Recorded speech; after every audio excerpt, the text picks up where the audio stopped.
aqui já. Só vocês vão me conhecer, eu não vou conhecer ninguém. Se apresentar. Boa tarde a todos do Bioclima. Estão aqui presentes, estão chegando. Marcela, Aline, Amanda, Crislaine, o Rafael e a Tatiana. O grupo ele é composto de graduandos e pós-graduandos, tanto da UFV quanto da UFES, né? O professor Paulo, a gente se conheceu, na verdade, em Juiz de Fora de 2018, mas, na verdade, ele já vem trabalhando na geografia há algum tempo, se doutorou na Unesp Prudente com o professor João Lima, e até hoje ele não sabe se a tese dele é de climatologia ou não, porque todo mundo pergunta se é. Então, ele está numa crise de identidade, mas eu sei, a Bahia já está fazendo ele tomar prumo da situação, né? Eu sei bem, eu acho que quem não sabe é climatologia. Então tá bom. Então, agradeço aí e gostaria que vocês aparecessem, né, para que o professor também pudesse conhecê-los e não ficar com esse avatar que aparece aí de vocês na tela, tá bom? O Rafael já apareceu, tá cabeludo, a Marcela também, a Aline, tá faltando gente para aparecer. A Tatiana é uma doutoranda nossa da Federal do Espírito Santo, né? Tá faltando a Amanda e a Crislaine para aparecer aí. Cadê? Oi. Minha câmera do notebook não está funcionando. Por isso tá bom, que está desligada. Tá bom, mas boa tarde. Crislaine também está com problema na câmera. Não,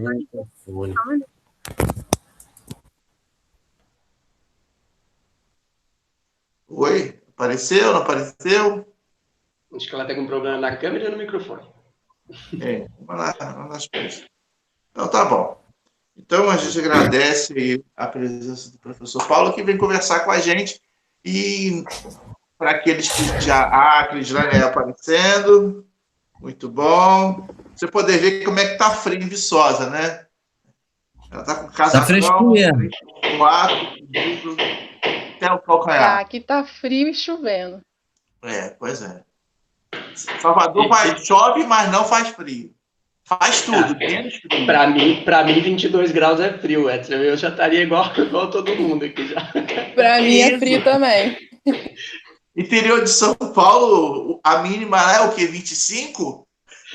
Não, até que faz uma mínima considerável, assim, mas é muito calor, né? Eu nasci em Santa Rita, uma vilinha que é muito quente, cara, era absurdamente quente, chovia muito pouco. É perto de Antônio Sampaio? Não, é noroeste do estado, é já divisa aí com Minas Gerais e com Mato Grosso do Sul, na confluência ali do Rio Paraná com o Rio Grande. Então é água, é seco também, é quente, então o calor é o que eu mais gosto. Então tá bom.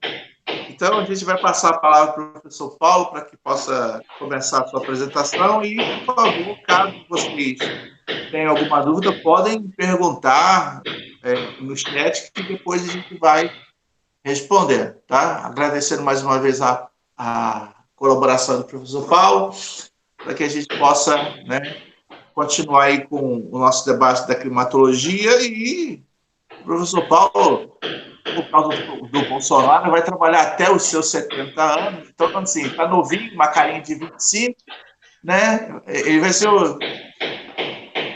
Vocês vão ouvir muito falar dele. Vamos longe, não tem jeito. E como a gente é projeto dessa universidade, né, Fiado, a gente começou a trabalhar oficialmente, né, com registro em carteira com 30 anos, então, com 29, na verdade. Então, aposentar não é o horizonte, já que mestrado e doutorado não é considerado trabalho. Ou melhor, não é considerado emprego, né? Eu fiz uma apresentação, posso compartilhar com vocês? Pode sim. Então, vamos lá. Vou botar em modo de apresentação, vou colocar aqui. Vocês estão vendo? Tá tranquilo? Já compartilhou, já está Pronto. aparecendo. Esse número de colapso aí, você tem que pagar os royalties pro Jeremy Diamond, né? Não, opa, ixi, tem tanta gente do colapso, é uma discussão que a gente faria um debate só sobre ela. O Diamond, todo mundo da galera do colapso é meio determinista, né? Mas até mesmo os mais marxistas das teorias do colapso são deterministas. Mas não foi nem por isso que a gente pensou o nome do grupo de pesquisa como colapso. Mas, enfim, né? Eu sou, começando a apresentação, então eu sou Paulo, sou professor aqui da Universidade Federal da Bahia, e lidero, junto com a professora Grace, que é da área de solos, o grupo de pesquisa Colapso. Então, foi meio que numa tentativa de fazer uma brincadeira com o clima e geografia física e geografia humana, a gente chegou nesse nomezinho aí. O Fiala fez uma provocação para eu conversar com vocês sobre as alterações climáticas e o capitalismo climático, que é um tema, né, da minha tese de doutorado, trazendo um pouquinho uma dimensão estrutural para a gente entender um pouquinho do risco e da vulnerabilidade. Eu sei que eu fiz uns slides muito longos, então eu vou tentar não me prolongar muito, tá, gente? Mas a gente que dá aula, vocês sabem, a gente costuma falar bastante, então vou tentar também ser um pouco interativo aqui, para não ficar só um monólogo das redes sociais, que a gente acha que já está mais do que cansado, né? Eu começo trazendo essas 3 imagens para a gente começar a refletir um pouco da atualidade das questões climáticas para o debate público, né? Para o debate social e para resgatar a importância desse tema, né? Essas fotos são das queimadas do Pantanal, da Amazônia, né? E são temas que parecem distantes, né, da nossa dinâmica do clima, mas que são mais do que importantes, porque afetam diretamente o sistema climático, mas porque demandam também uma compreensão sobre as relações políticas e geopolíticas em disputa da relação do clima, das alterações climáticas e da reprodução ampliada do capital, que afeta, inclusive, o nosso cotidiano, né? Dentro das cidades, independente da escala que a gente esteja falando. Então, o nosso objetivo hoje vai ser compreender, né, o que é o capitalismo climático, que é um conceito que eu defendo um pouquinho nessa tese, e a sua relação com as alterações climáticas e a produção de riscos e vulnerabilidade. E eu vou tentar fazer isso com vocês por meio de um movimento de articulação das escalas, né? Eu defendo esses aspectos, né? Que a escala ela é um elemento central para a gente fazer, para a gente compreender os processos e os fenômenos relacionados ao clima. E por meio dessas categorias chaves da geografia, que é a paisagem, território e espaço. E aí eu espero que a gente consiga fechar bem isso a partir desse elemento. Eu quero começar ouvindo vocês.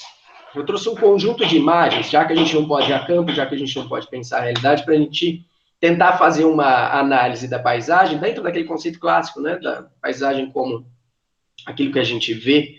E eu quero que vocês me digam, ou abram o áudio aí, ou escrevam no chat, que vocês se sentirem mais confortável, onde é que vocês imaginam que seja essas fotos que vocês veem. É de uma vinícola, né, de plantação de uva. E, sei lá, já podemos começar a falar sobre as características, né, climáticas dessa paisagem. É um clima árido, é um clima úmido, seco, frio, o que vocês imaginam?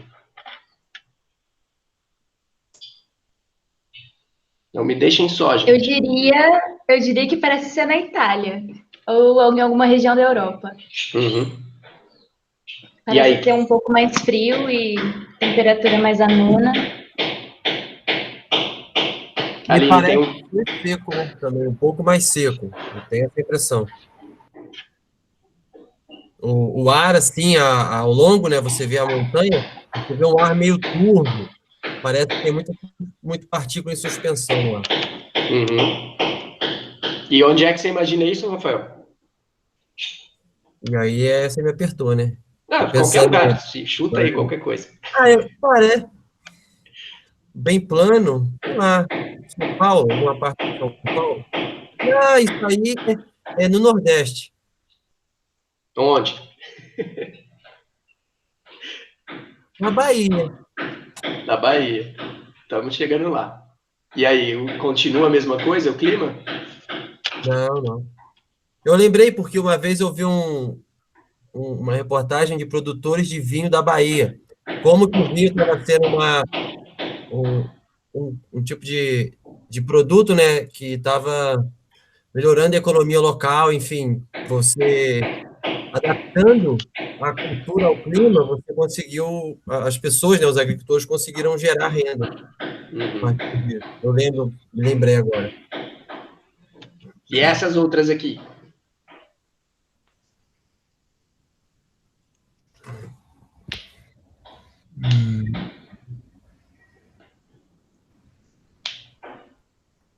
E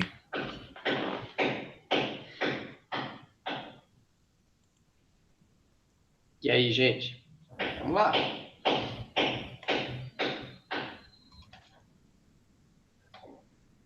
essa aí.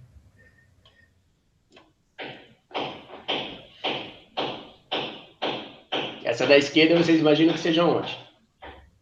Eu estava analisando na direita.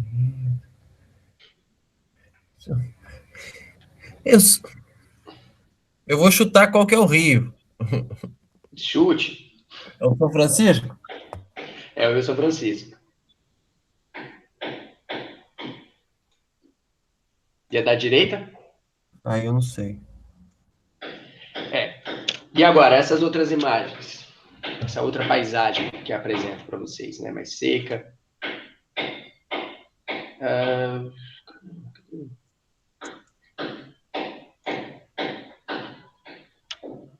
Europa, Chile, Amanda disse, né? Daquelas outras. E essa daqui? Onde é que é? E como é que é o clima?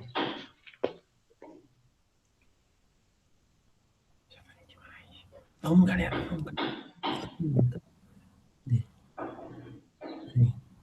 Mensagem. Vamos lá, minha gente, não me deixa sozinho. Eu já falei demais, tô com vergonha de falar mais. Se, a galera vai deixando, a gente vai fazendo diálogo aqui, né, Fábio? Clima seco, né? A gente vê muito a representação do Nordeste com imagens assim. Uhum. Então, pode falar, Fábio. Me lembra muito a Caatinga, não sei. Perfeito. Uhum. É a Caatinga. É a Caatinga. Da mesma forma como essas outras duas, né? Essa imagem da esquerda aqui, que a gente tem um pluviômetro. Essas duas, tirando essa imagem aqui, que é da direita, que é da vinícola Miolo, no Rio Grande do Sul, todas essas outras são da vinícola Miolo. Então, aqui no fundo, esse casarão amarelo, né? É a vinícola Miolo, no Vale do São Francisco, aqui na Bahia, perto de Juazeiro, Petrolina. E essas aqui também são imagens do mesmo local.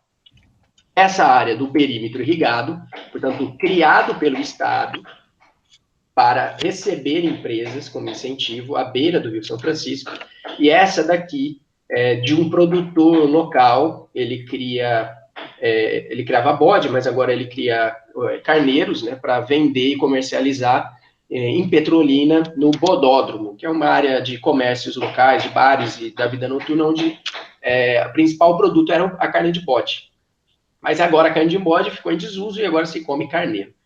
A gente visitou essa propriedade num dia, eu acho que é Antônio, gente, eu sou péssimo de nomes, e agora eu não estou lembrando o nome dele, mas se eu não me engano é Antônio. E o seu Antônio, ele mostrava as cacimbas que eles tinham na propriedade, uma propriedade média, não era nenhuma propriedade pequena, para armazenar água para a sedentação do gado. E ele mostrava como que, em parceria com a universidade, eles conseguiam alimentar o gado, os carneiros, à medida que faltava água, né? Então não tinha comida, não tinha pasto. Então, eles criavam silo, eles plantavam milho para colher e fazer a silagem e aí poder alimentar esses animais. Então, tinha toda uma técnica envolvida em parceria com o Embrapa, em parceria com a universidade, mas esse pluviômetro estava instalado lá e era incrível, cara, a relação que esse produtor tinha com a chuva. Ele nos disse nesse dia que a gente visitou que eles estavam esperando a chuva. E era no início era final do ano passado, né, quase dezembro, e estava começando a quadra chuvosa, né, estava começando o período de chuvas no semiárido nordestino. A gente saiu dessa propriedade e na noite que a gente sai, chove. Choveu muito, choveu bastante, né, como costuma ser as chuvas aqui no semiárido. E aí no outro dia a gente vai até a Miolo, uma vinícola de vinhos, né, que produz aqui no Nordeste o vinho de qualidade é o vinho branco, é a uva que melhor eles adaptaram ao clima, né, semiárido, e era um vinho produzido, em geral, para exportação. E nesse dia, visitando a Miolo, um dos funcionários disse a seguinte frase, essa chuva não nos atrapalhou, não. Ponto final. Ou seja, a relação com o que eu estou querendo dizer para vocês é que a relação com o clima, com o tempo e com o clima, ela não pode ser entendida mais apenas por meio da dimensão física da compreensão dos fenômenos climáticos. Ela precisa ser entendida por meio de uma relação social, por meio da produção da natureza e por meio da produção do clima. Essas uvas usam, no semiárido nordestino, 5 litros de água por dia, por pé de uva. São 900 hectares plantados, cada uma com mais de 1.500 pés de uva. Como eles nos dizem, façam as contas de quanta água é extraída dos rios São Francisco para exportar vinho para a Europa. Vinho de excelente qualidade. A gente bebeu esse vinho, inclusive. É muito bom. Essa relação, né, entre clima e desenvolvimento, ela é expressa também naquilo que o Monteiro disse fala para a gente, né, quando ele começa a pensar a relação com o clima. Monteiro, quando ele vai falar do conceito de tempo e clima, ele fala que dizer que o clima de um lugar é o estado médio dos seus elementos sobre este lugar é filiar-se ao tempo medido. Propor que o clima de um lugar seja visto como a sucessão habitual dos estados atmosféricos sobre aquele lugar é voltar-se ao tempo oportuno, ao tempo vivido. E essa imagem, esta imagem não é específica do nosso caso, mas vincula-se a vários dualismos, formas, conteúdo, estrutura e processo. Esse é um trecho de um texto do Monteiro de 2000, né, para ele falar sobre isso. Então, fundamentalmente, o clima ele carrega concepções sociais e culturais do seu tempo, e assim como o conceito de natureza, também carregam dimensões éticas, dimensões estéticas e morais, que imprimem-se a esse conceito de clima uma ordem e uma desordem. E aí eu estou emprestando aqui de um debate que a sociologia ambiental faz. Vamos fazer um outro exercício. Eu quero que vocês me descrevam um trabalhador, um sujeito, alguém que vive nessas condições. Com o máximo de detalhes que vocês puderem, assim. Descreva alguém que viva no semiárido, que viva e trabalhe na Caatinga.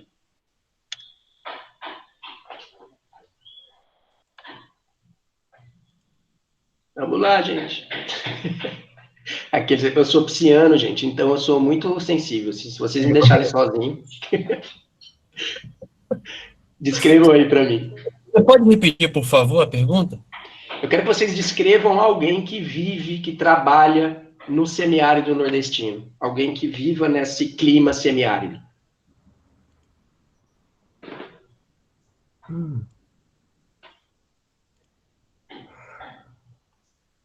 Complicado.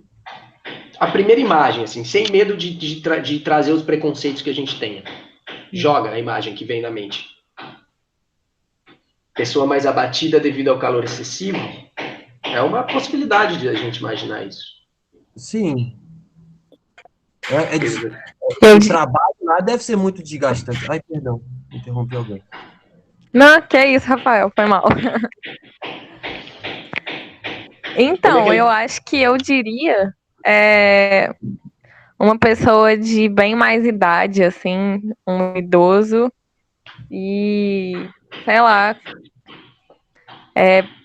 com um semblante meio cansado, sabe? De quem tem um trabalho muito pesado, num ambiente de muito calor e tudo mais. Agora me descrevam alguém, como vocês identificaram essa paisagem como uma paisagem europeia, em alguma medida, né? Ou chilena. Então, perceberam que é uma paisagem que ela é homogeneizada.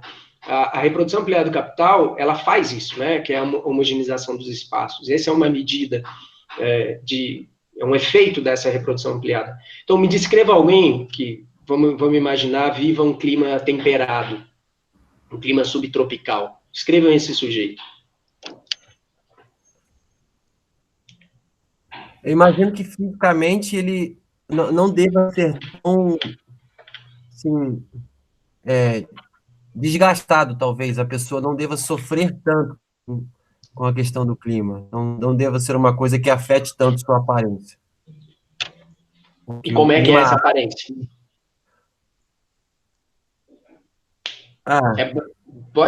Descreva tudo, gente. Eu preciso de todos os detalhes, assim, que vocês estão... Porque é exatamente essa contradição que eu quero explorar. Sabe?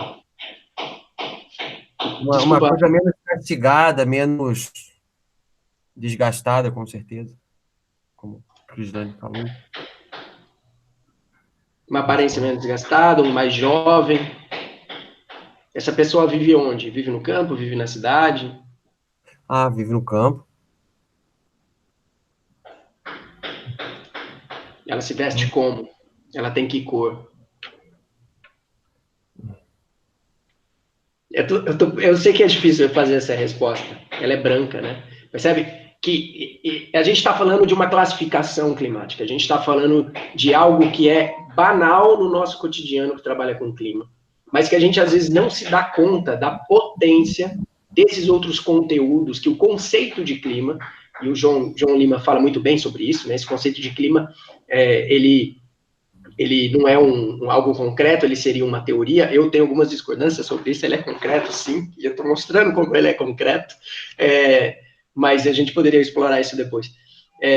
Mas esse conteúdo do clima, ele está muito ligado à forma como a gente entende a natureza. E o Noel Castret, quando ele vai falar sobre a natureza, ele traz essas dimensões éticas, estéticas e morais para falar desse conceito de clima. Né? E a gente percebe como todos esses conteúdos, eles se inserem também para a gente falar de clima. Então, o que eu estou querendo dizer é que esse conceito de clima, ele é hoje expressão de uma forma social e de uma dimensão cultural do seu tempo histórico. E a gente precisa ter isso claro para a gente poder, inclusive, superar.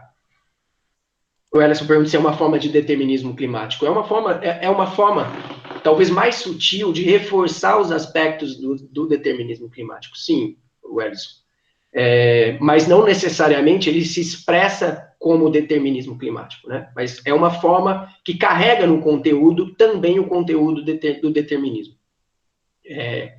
Então, entender que o clima congrega todas essas dimensões, é fundamental para a gente, inclusive, superar essa dimensão, né? Para a gente poder,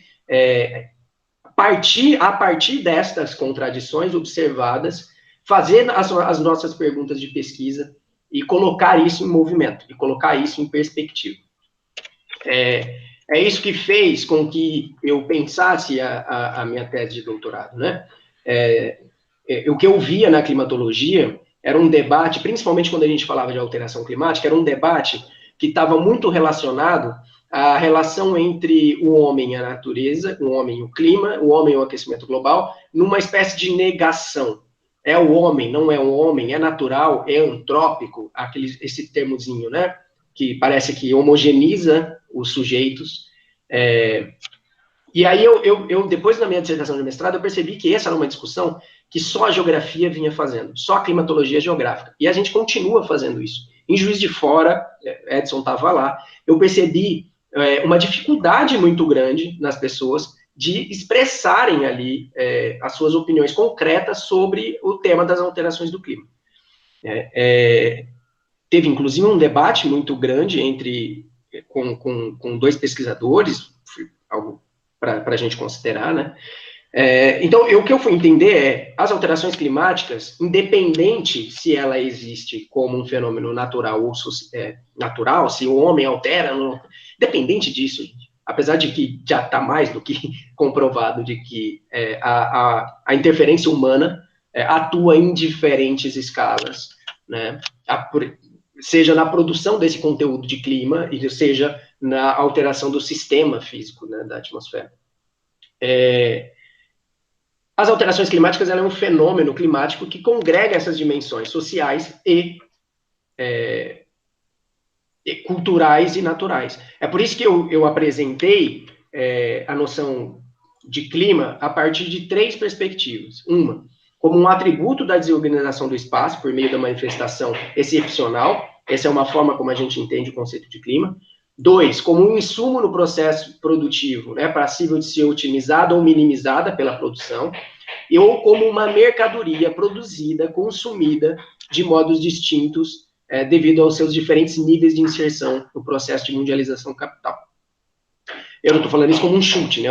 Quando eu falo dessa relação, estou amparado também nas teorias econômicas. O David Ricardo, lá em 1817, falava para a gente que se o ar, a água, a elasticidade do vapor e a pressão atmosférica tivessem diferentes qualidades, e aí como é teoria econômica, se pudessem ser apropriados e cada qualidade existissem apenas em quantidade moderada, escassez, esses agentes, assim como a Terra, dariam origem à renda, à medida que as diferentes qualidades fossem sendo utilizadas.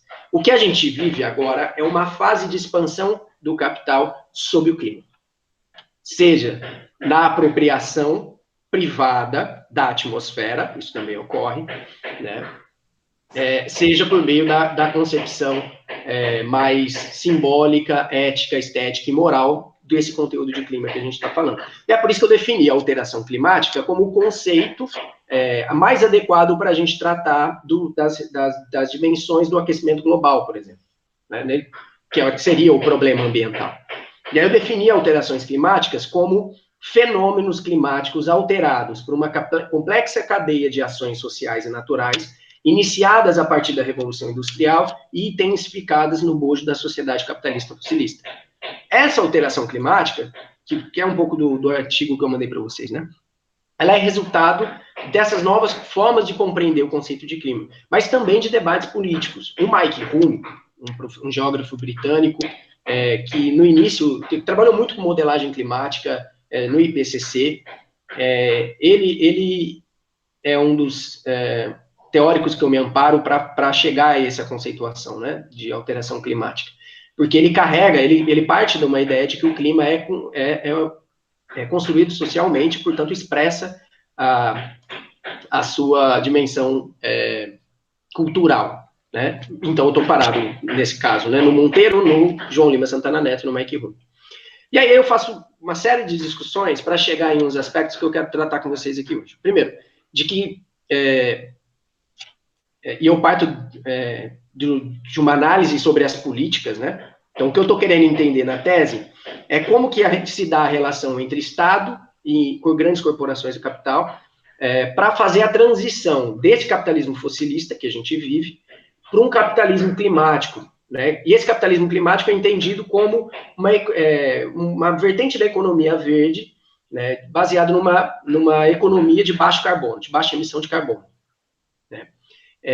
E aí eu faço uma análise sobre as políticas, tanto brasileiras quanto da União Europeia, para entender esse movimento. E aí eu uso esse documento, né, que é um documento síntese da ação climática europeia, que traz um termozinho bem interessante, que chama Construir um Mundo que nos agrada com o clima de que gostamos. E aí algumas perguntas a gente precisa fazer, né, gente? Esse clima agrada a quem, né? Quem é que gosta? Quem somos nós que gostamos desse clima, né? Quais são, portanto, essas dimensões que precisam ser apropriadas para a gente falar um pouquinho sobre a alteração climática, capitalismo climático, né? E aí eu começo a fazer um debate a partir também do Mike Hume, de entender o clima enquanto uma concepção ideológica ou como um mobilizador do capitalismo climático. O Mike Hume apresenta 4 mitos que eu compreendi como ideologias, que associam as ideias e o imaginário popular às formas de apreensão desses movimentos. Ele fala que o primeiro mito, ou a primeira dimensão ideológica, é aquele que associa o clima ao jardim do Éden, ao mito do jardim do Éden, né? Então, relaciona o clima à ideia de uma natureza que precisa ser preservada. Então, o clima do planeta Terra ele precisa ser salvo. Então, a gente precisa fazer alguma coisa para salvar esse clima. E aí retoma, é um clima primitivo, um clima dessa natureza primeira, dessa natureza selvagem, todos esses elementos simbólicos estão postos aí dentro dessa relação. Um segundo mito, né, que é uma segunda dimensão ideológica, e que eu acho que essa está muito presente no nosso dia a dia, eleger um presidente, inclusive, é a dimensão que associa ao mito do apocalipse, esses mitos ocidentais, né? Porque associa as alterações climáticas à dimensão mais intrínseca do medo. Né? E aí, a partir dela, né, e isso é construído tanto na ciência, quanto na mídia, quanto na política, né? E é a partir dela que muitas das ações vão sendo justificadas e legitimadas. Então, tem uma fala não é do primeiro-ministro, mas eu acho que é do chefe do comitê científico do primeiro-ministro do Reino Unido, em que ele associa as alterações climáticas ao terrorismo global, dizendo que as duas têm um potencial de causar danos ao Reino Unido da mesma forma. Né? E aí, quando você faz esse tipo de associação, você legitima medidas e ações, né, que a gente já conhece, legitima algumas das contradições. Então, em nome do terrorismo global, o Oriente Médio vive em guerra. Se dá golpes na Venezuela, no Brasil, né? Não é só isso, mas é isso também, né? E aí, quando a gente começa a fazer essas associações, a política começa a se tornar, a política de clima começa a se tornar um elemento importante. Outra dimensão é essa dimensão moral e ética da ideologia, mas a gente já falou, então eu não vou explorar ela mais. E o Michael fala de uma outra dimensão, que é a dimensão da dominação do clima, da dominação da natureza. A partir dessa dominação, eu vou entender que não é mais a dominação da natureza que importa para o capitalismo. O que importa é a produção da natureza. E eu vou defender essa relação a partir de um texto do Neil Smith, um dos últimos que ele publica em 2007, né, que ele fala sobre isso, dessa produção. O que acontece é que, antes, o capital, ele produzia rejeitos. Ele também faz isso agora. Né? E esses rejeitos eram entendidos na literatura como efeitos indesejáveis do capital. Então, a poluição de um rio, a poluição atmosférica, todos esses são efeitos indesejados. O capitalismo não deseja isso. Hoje, com a economia verde, com o desenvolvimento sustentável, o que ocorre, na verdade, não é mais, não se tem mais esses efeitos indesejados. Esses efeitos indesejados, eles se tornaram mercadoria. Ou seja, à medida que a gente se apropria deles, né, se apropriando desses efeitos indesejados que a gente coloca ele em movimento para poder superá-los. Então, se o que causa as alterações do clima é a emissão de CO2, essa emissão de CO2 é um efeito indesejado. Mas se apropriando, internalizando as emissões de CO2 dentro da cadeia produtiva, e isso demanda trabalho, né, que a gente vai poder superar o problema das alterações climáticas. Né? Isso é feito de várias formas, gente. Isso ocorre, por exemplo, quando a gente firma um pacto entre Norte e Sul global, né, em que, por exemplo, uma empresa de produção de energia da Noruega, a Noruega é um dos países, né, relatório Brundtland, Nosso Futuro Comum, de 92, a Noruega, país desenvolvido, sustentável, base energética, petróleo, né, e termoelétricas. Né? Então, para produzir uma indústria de termoelétrica na Noruega, a galera compra terra em Uganda, desapropria, tira a galera, despeja a galera de Uganda, que vive naquelas terras, e em Uganda as terras elas são públicas, então é uma concessão pública de privatização da terra, de estrangeirização da terra, e aí ao fazer isso, despeja a galera para fora das suas terras, né? Tem uma pressão internacional, vem a pressão internacional, a empresa reassenta, pega um pequeno espaço de terra, reassenta todo mundo e planta eucalipto para compensar carbono. Isso Marx chamou de acumulação primitiva, Rosa explorou muito bem quando ela falava do imperialismo, e o Haber vai chamar de espoliação, acumulação por espoliação. Essas formas, elas são internalizadas, portanto, no processo, né? Elas são parte do processo de reprodução ampliada do capital. E as alterações climáticas começam a ser um novo espaço para que isso ocorra. Um outro exemplo, né, dessa dimensão de luta, né, e do quão as alterações climáticas elas congregam vários dos seus aspectos, né, importantes, e a gente já entendeu isso também, e por isso que a gente reivindica ela como instrumento de luta. É que em 2018, quando teve Fórum Social Mundial, eu tive na Assembleia Internacional das Mulheres pela Luta Feminista, e elas apresentaram a sua carta de princípios com os 10 princípios irrevogáveis, inegociáveis da luta feminista. Foi um momento incrível, assim, foi um momento muito incrível mesmo. E eu até brinco, né, que essa carta foi apresentada em 4 línguas. E ela era lida em inglês, era lida em português, era lida em francês, mas a hora que a mulher, se eu não me engano, da Colômbia, ela pegava para falar em espanhol, eu já pensava, caralho, é a língua da revolução, velho, a gente tem que falar espanhol. Eu ficava com vontade de ir para cima, assim. Mas o princípio 10, né, da luta feminista é esse: pela justiça climática. Somos partes da natureza e não donas dela. Contra o capitalismo, o colonialismo e o imperialismo que nos exploram e exploram ao redor do planeta, cujas disputas pelo mercado e fontes geram guerras, destruição, violências e mortes que atentam contra nós. Então, a gente entendeu isso já, né? E a gente começa a se apropriar desses aspectos. E aí, eu sempre trago outros exemplos para mostrar como isso é muito mais próximo da nossa realidade, é muito mais concreto, né, do que uma dimensão abstrata. Porque no mundo da mercadoria, parece que a mercadoria é tudo aquilo que a gente consegue palpar, né? Então, é a carteira, é o celular, é o pendrive, é o computador. Mas não, né? Nós somos mercadorias. O nosso trabalho assalariado é mercadoria, né? Para o capital, nós somos nada mais, nada menos do que mercadorias. E essa dimensão, ela é importante. Quando a gente fala dessa internalização, né, dessa reprodução ampliada do capital, isso pode ser feito de várias formas. Então, por exemplo, se você é uma pessoa consciente, né, vamos dizer assim, não é consciente, porra nenhuma, porque você acha que a sua ação individual vai resolver o problema do planeta, está faltando consciência. Mas se você se diz uma pessoa consciente dentro desse modo de sociabilidade capitalista, né, e quer produzir, neutralizar o seu carbono emitido durante um ano, você pode fazer como o Marcos Palmeira ou como o Pergen e ser carbono neutralizado pela IDESAN. A IDESAN, uma empresa, uma organização não governamental, uma ONG, né, uma OCIP, se eu não me engano é OCIP, sem fins lucrativos, que planta árvores na Amazônia, né? Então, como que a gente pode compensar as emissões? Eu fiz lá os cálculos, fiz esses cálculos para a gente falar aqui com vocês. Quando eu fiz na graduação, era só R$76. Só que aí, depois que a gente vira professor, a gente acaba consumindo mais, né? Tendo um outro padrão de vida.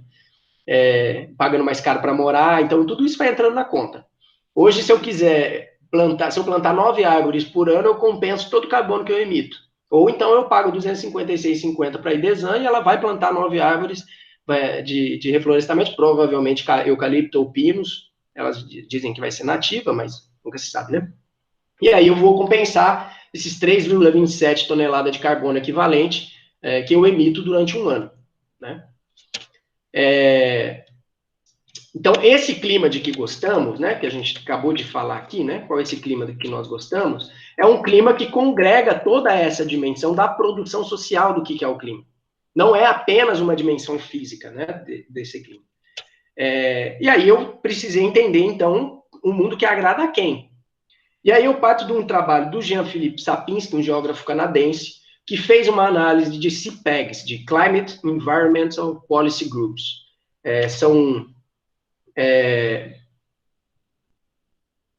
Crislane, mas isso também não é uma falácia capitalista para fazer a pessoa acreditar que está em dia com uma boa ação? Total, total.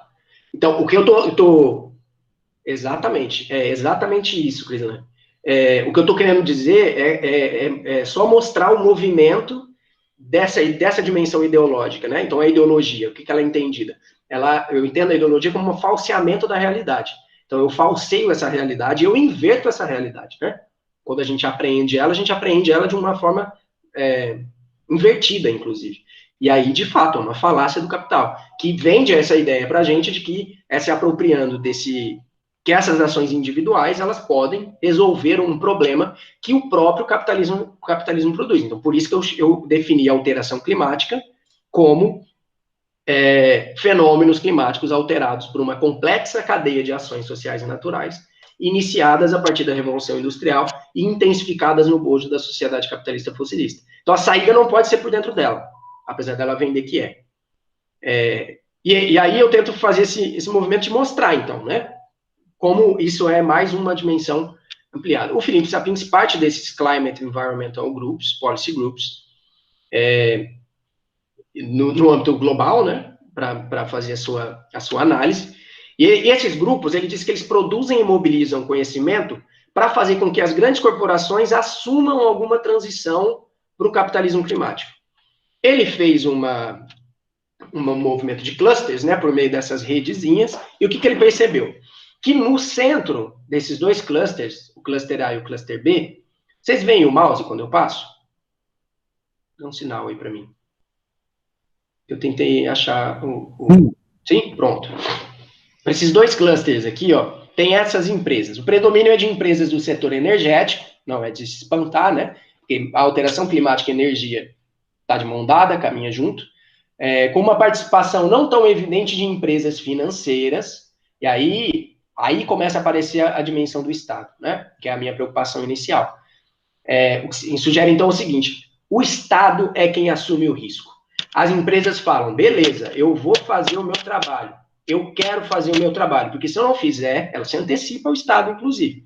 Se eu não fizer isso, eu vou ser engolido por uma galera que entendeu que o capitalismo é o problema das alterações climáticas e vão cobrar medidas regulatórias, medidas compensatórias que vão ferrar com o meu lucro. Então, o que ele faz? Ele se antecipa ao Estado e sugere medidas por meio desses Climate Environmental Groups, por meio desses think tanks, né? Se assim a gente quiser entender. E aí ele pauta a produção da política.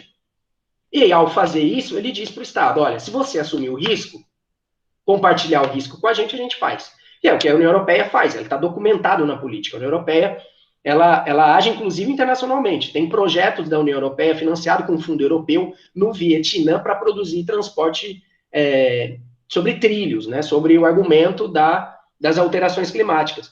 Lá, a União Europeia bota 2 bilhões e fala para as empresas, olha, eu estou botando 2 bilhões, ele tem um aporte de um retorno para as empresas de 48 bilhões. Aí abre um edital, as empresas vão e dominam o sistema de transporte público no Vietnã, por exemplo. Isso acontece no Brasil também, com produção de energia eólica. E nesse cluster A aparece empresas como a CNP Assurance, a EDF, a Areva, a Total Vodafone, que é de comunicação, GDF Suez, Lafarge, né? 4 do setor energético, e aí começa a concentração territorial. 7 localizadas na França, né? Uma expressiva concentração espacial. No cluster B, aparece o setor financeiro, né? Que é o Bank of America e a Shell. Traz a Shell, gente, sim, a Shell. E aí traz por meio de algumas outras ligações, empresas do setor financeiro como a Citigroup, a La Caixa, a Signa e a Munique RE. Algumas dessas empresas de resseguradoras, né, que estão lá para fazer esse movimento também financeiro, né, de aporte financeiro, para assegurar, inclusive, as instituições financeiras. A bolha de 2008, imobiliária de 2008, é um bom exemplo disso, né? Veio a crise, teve furacões, teve um monte de coisa, o banco foi lá e cobrou do trabalhador, o trabalhador falou, não tenho, ele toma a casa, mas para tomar a casa não quer dizer nada, porque ninguém está comprando, aí ele vai, o banco vai e pede grana para a resseguradora pede grana para um banco, ninguém tem grana, tudo é capital fictício, quebra tudo, né? O que a gente está vivendo com as alterações climáticas é um pouco esse movimento também. E aí eu faço um movimento de entender isso no Brasil, né?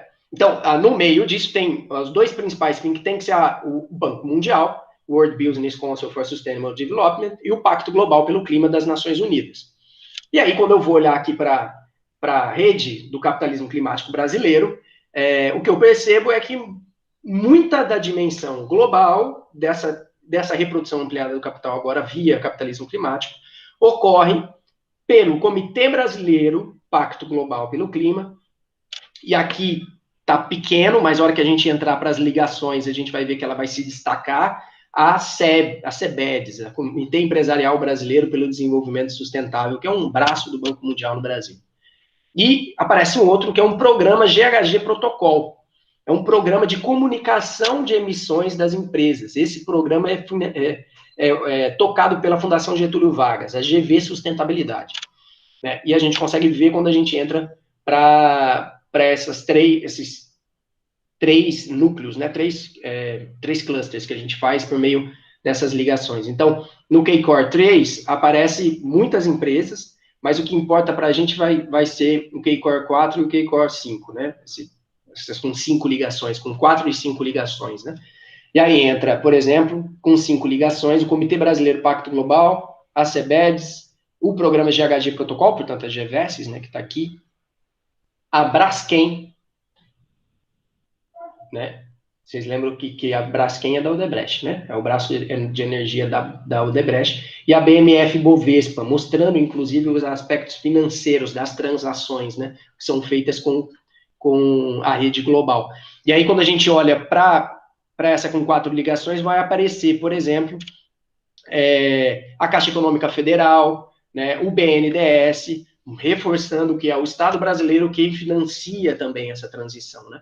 E muitas das empresas que estavam lá na nossa rede global aparecem aqui também. Renova Energia, a América General Elétrica, a dinamarquesa Vestas, aqui a norueguesa DNV, a Schneider Elétrica, a Alcoa, a Syngenta e a Siemens, né? A B3, a BASF, enfim, a gente vê que tem de novo uma presença do setor energético muito marcante, né? Nesse movimento de transição para o capitalismo climático global. Esse foi um pouco dos resultados que eu tive na tese, né? Na discussão sobre o capitalismo climático, na discussão sobre a natureza do clima e o clima dessas alterações climáticas. E aí, quando eu chego aqui na Bahia, a gente estava falando sobre isso, né? Eu me deparo com essa realidade dura, mas essa realidade incrível também da Bahia, e eu preciso me debruçar e entender ela. E aí, vocês continuam me ouvindo, gente? Eu vou tirar um fone aqui, que aí tá dando eco na minha orelha. Eu quando chego aqui, então, eu faço um pequeno desvio dessa trajetória de pesquisa, né? Então, eu pesquiso as alterações climáticas e a política desde 2008. Eu comecei a graduação em 2006 e desde lá eu comecei a fazer essa pesquisa. Finalizei em 2018. 10 anos aí de pesquisa sobre essa relação, né? E aí, quando eu chego aqui, encontro a professora Grace, a gente vai fazer um pouco de um trabalho a partir do trabalho do Lindbergh Nascimento Júnior, se não me engano, teve com vocês recentemente, sobre risco e vulnerabilidade, né, para a gente entender um pouquinho isso a partir da realidade de Salvador. E aí tem algumas coisas que eu queria conversar com vocês. Vou mostrar alguns resultados também, mas eu quero conversar com vocês. E aí eu vou tentar fazer um novo exercício aqui. No dia 19 de maio, aqui em Salvador, do dia 19 para o dia 20 de maio, teve fortes ventos e muita chuva, né? E foi por conta da passagem de um sistema frontal, né, que isso ocorreu. Os pluviômetros do CEMADEM, eles indicavam acumulados de 34 a 56 milímetros, a depender das áreas aqui de Salvador, quando eu consultei eles e fiz o trabalho. Até o meio-dia do dia 20, na quarta-feira, tinha mais de 200 registros na CODESAL, que é a Defesa Civil, de deslizamento e alagamento. E aí, eu acompanhando uma entrevista do Sóstenes Macedo, que é o nosso, o diretor da Defesa Civil aqui, da qual a gente, inclusive, tem uma parceria, ele diz assim para a gente, que os agentes da Codesal vão continuar trabalhando até que o risco seja afastado definitivamente. Essa é a fala do nosso diretor. Eu estou destacando esse fato para trazer em evidência uma outra fala, dessa vez de um parceiro local nosso, né, dos territórios que a gente atua aqui, trabalhando, sobre as recorrentes situações de risco, né, enfrentadas no bairro, pelos problemas com as encostas que já foram feitas, né, as contenções de encosta, num bairro que chama Santa Luzia do Lobato, fica no subúrbio ferroviário de Salvador. Ele vai nos dizer assim, para vocês prestem atenção na contradição com a fala do diretor da Defesa Civil. O processo de continuidade das ações do poder público, ele nunca acontece. É sempre interrompido. A maior bronca que nós temos da prefeitura aqui, bicho, é que há um hiato muito grande entre as administrações, com um agravante de que o olhar dos técnicos, ele varia de acordo com a pressão e a temperatura. Quando está chovendo, o risco existe. Quando para de chover, o risco deixa de existir. Aí eles ficam anotando o risco, do risco, do risco, o mesmo risco se sucede sucessivamente, sem cessar, aí vira pleonasmo. Fecha aspas para esse nosso interlocutor local. E aí uma questão central, né, aqui que está nesse slide, né, que o risco sobre os riscos, né, que figura na forma arbitrária pela qual os modelos de representação da realidade, que não é a realidade em si, né, são utilizados. E aí temos essas duas abordagens, né, uma abordagem clássica, probabilística, importante, né, porque vai permitir inferir os processos de quantificação do risco, e nessa abordagem, o risco ele é considerado como uma probabilidade de que um evento perigoso venha a ocorrer. Então ele nunca deixa de existir. A probabilidade, ela sempre existe, já que ele está relacionado numa função entre perigo e vulnerabilidade, por exemplo. Ou perigo, vulnerabilidade e suscetibilidade, por exemplo. Depende do modelo conceitual que a gente está utilizando. Uma outra abordagem que tenta tratar dos riscos como uma construção social, e aí que vai tomar o risco como representação de um perigo real ou suposto, que afetam os alvos e que constituem indicadores de vulnerabilidade. Essa definição da VE, né, que o Lindbergh também utiliza na sua tese. E ambas as perspectivas, elas têm seus limites. E é interessante, gente, porque quando eu falei que eu estava me emprestando num conceito da sociologia ambiental, lá para falar dessa dimensão da ordem, da desordem, né, da produção do conceito de natureza, é também para entender a ordem e a desordem do processo de produção capitalista. Eu estou me emprestando de novo dessa sociologia ambiental, porque é a mesma autora que fala do risco como construção social, que vai falar da ordem e da desordem da natureza. É a Mary Douglas, né? Impureza e perigo, lá em 66, e depois ela vai falar risco como construção social. A primeira vez que esse debate aparece na sociologia e na geografia, enfim, é com a Mary Douglas, né? E aí o processo eu vou fazer esse exemplo, continuar essa fala, tentando relacionar ela com o que a gente estava falando. Está sendo produzido aqui em Salvador um plano de adaptação e mitigação à mudança do clima. Olha só, em Salvador está sendo produzido um plano de adaptação e mitigação à mudança do clima.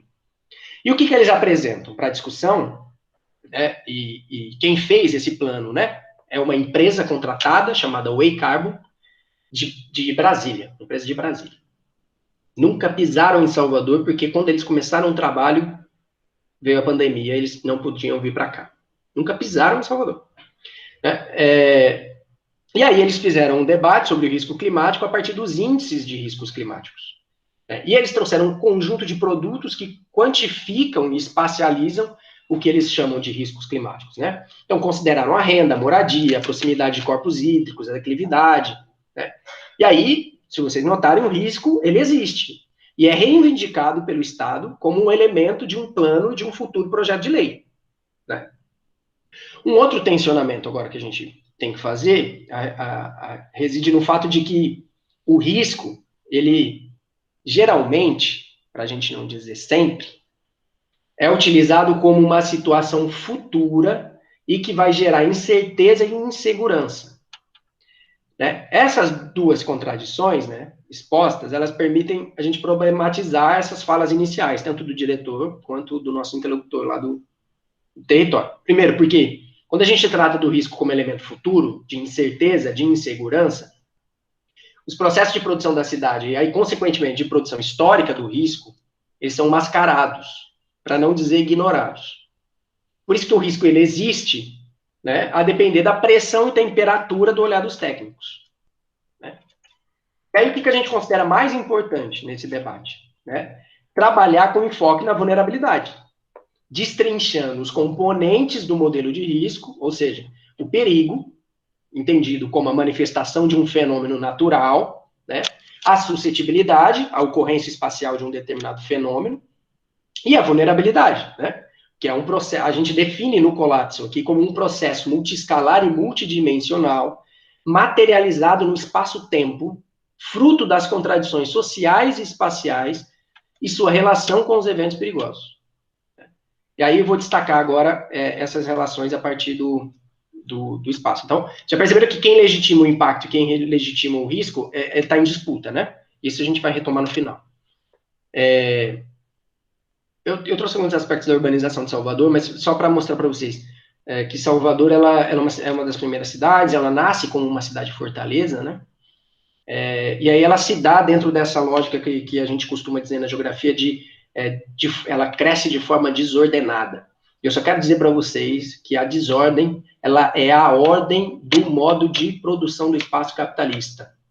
Então, a desordem entendida como ordem da produção capitalista do espaço. Nenhuma ação de desordem, nenhuma ação dita de não planejamento, de áreas não planejadas, não foi planejada pelo Estado. Vou mostrar isso quando eu trazer os mapinhas para vocês. Então, só para mostrar essas contradições, né? Eu estou falando da falha de Salvador aqui. Vocês conhecem Salvador? Já vieram para cá? Alguém? Já? Não. Não conhece? Alguém conhece? Ninguém conhece? Então, vamos conhecer, gente. Venham para cá, a casa está liberada. Assim que isso tudo passar, se organizem. Vamos fazer um encontro em Salvador, que vai valer muito a pena. Essa falha de Salvador, então aqui vocês estão vendo nessa imagenzinha, é o elevador Lacerda, né, o famoso cartão postal de Salvador, na Cidade Baixa, aqui está o Mercado Modelo, todos esses elementos. Aqui em cima tem o Palácio do Governador, e aqui começa o Pelourinho, né. Essa falha de Salvador, que está expressa aqui, né, ela teve Então volte, Wellerson, então volte para cá. Nessa falha, ela se situa, né, nessa divisão entre a cidade alta e a cidade baixa. Essa parte que vocês estão vendo aqui e essa parte que vocês estão vendo, essa é a parte que o Diego morava, o Edson. Ele morava aqui, ó. Esses prédios aqui, que ficam na Vitória, no corredor da Vitória, eles têm esses pier particulares, assim, que sai para a Bahia, tem até um teleférico para a galera descer. Do lado desse prédio, do lado mesmo, gente, é do lado, não é é força de expressão, não, é realmente do lado, tem a Gamboa de Baixo Solar do União, fica na Avenida Contorno. São áreas que isso ocorre com frequência. Né? Então, o que eu estou querendo expressar é que a manifestação desse impacto aqui, ela não pode ser entendida como dimensão natural. Ela está, obviamente, entendida como manifestação somente associada à dimensão do perigo. Ela está relacionada à forma de produção e apropriação desse espaço. Né? Então, a mesma falha geológica que causa uma instabilidade nas encostas não traz nenhum problema para quem mora no Corredor da Vitória, para quem vai morar do lado na Gamboa de Baixo. Desde 2018 foram 2 desabamentos de imóveis e deslizamentos que teve na Gamboa, que a gente atuou. Na Gamboa, o poder público não fez praticamente nada. Foi ali, botou lona, fez umas ações bem pequenas, enquanto que na Vitória, eles gastaram 3 milhões de reais para trocar um calçamento. Aí você deve imaginar, o calçamento estava horrível. Estava lindo, como é. Se vocês jogarem aí Corredor da Vitória, Bahia, vocês vão ver uma foto. É realmente muito bonito, uma área muito arborizada. Trocaram 3 milhões para trocar. Com 3 milhões, hoje empenharam 1 milhão para a Gamboa, para requalificar o forte da Gamboa. Hoje. Com grana do Ministério da Integração da Secretaria de Defesa Civil. 1 milhão. 1 milhão a galera vai gastar na Gamboa para resolver um problema que é estrutural e 3 milhões para trocar o calçamento, que estava ótimo, no Corredor da Vitória. E aí a gente, então, se debruçou para entender o perigo, né? Vamos entender o perigo. A gente partiu, então, do trabalho clássico da Neide Gonçalves, publicado naquele livrinho azul, Clima Urbano, organizado pelo professor Chico Mendonça e pelo professor Monteiro, para tentar uma espécie de atualização desse trabalho. Né? Então, o que ela percebe? Ó? Que a precipitação acumulada, ela trabalhou com uma série histórica de 1904 a 1989, foi de 1921 milímetros. A gente percebeu que, trabalhando com a série de 91 a 2019, também porque é uma série, a gente usou essa porque era a única que estava com a série praticamente completa. O INMET aqui teve vários problemas de dados. A gente viu uma pequena redução do acumulado total, de 1.816 milímetros. A Neide trabalhou com eventos e episódios, né, com 60 milímetros em 24 horas para alagamento e 70 milímetros para deslizamento. A gente utilizou a metodologia do ETCCDI, né, para a identificação de eventos extremos, e aí a gente usou o percentil 99, o percentil 95, e vamos utilizar os dois percentis, sim, porque com 61 milímetros o caos já está reinando. Com 25 milímetros a gente percebe problemas. E com menos de 20 milímetros a gente já percebe problemas. Em 2018 teve em Pituaçu um desabamento de um imóvel relacionado à precipitação. Não era só isso, é evidente.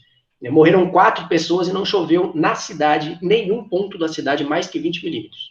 Então a gente resolveu trabalhar estatisticamente com 25,5, né, milímetros. Fizemos lá a maior parte dos anos, a definição dos anos padrões, e entendemos, né, percebemos que a maior parte da última década está entre habitual, está se situando, né, nessa quadra habitual, e indo para um seco, e extremamente seco.